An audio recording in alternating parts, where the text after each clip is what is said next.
Friday evening Friday எப்போவுமே பார்த்திங்கன்னா ஒரு பிஸி டே தான். ஏன்னா சாட்டர்டே நாங்கள் மோஸ்ட்லி கொரியர் வந்து எமர்ஜென்சின்னு கேட்குறவங்களுக்கு மட்டும்தான் அனுப்புவோம். ஸோ அதனால் ஃப்ரைடே வந்து டெஸ்பேச் நிறையா இருக்கும். எல்லாம் முடிச்சுட்டு வீட்டுக்கு வரப்போ பயங்கர டயர்டாக தான் வந்து சேர்ந்தேன். வர்றப்பே பார்த்திங்கன்னா பால், பன்னீர், கொஞ்சம் ஸ்நாக்ஸ் எல்லாமே வாங்கிட்டு வந்திருந்தேன். ஸோ அதையெல்லாம் எடுத்து ஆர்கனைஸ் பண்ணி எடுத்து வைக்கணும். எடுத்து வச்சுட்டு இம்மீடியட்டாக டின்னர் வேலையும் ஸ்டார்ட் பண்ணியாச்சு.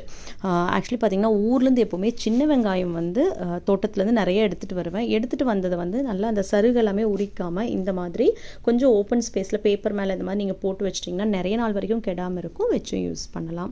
அதுக்கப்புறம் இன்னொரு டிப் பார்த்தீங்கன்னா, காய்கறி வந்து மெயினாக காலிஃப்ளவர், கத்திரிக்காய், வெண்டைக்காய், அவரைக்காய், இதெல்லாம் வந்து பச்சை மிளகாய் இதெல்லாமே வந்து நான் கட் பண்ணுறதுக்கு முன்னாடி ஒரு அரை மணி நேரம் முன்னாடியே புளியை நல்லா தண்ணியில் கரைச்சிட்டு அந்த புளி கரைசலில் இந்த வெஜிடபிள்ஸ் எல்லாம் ஊற வைப்பேன். நீங்கள் எந்த காய், அதாவது மெயினாக இந்த காய் எல்லாமே.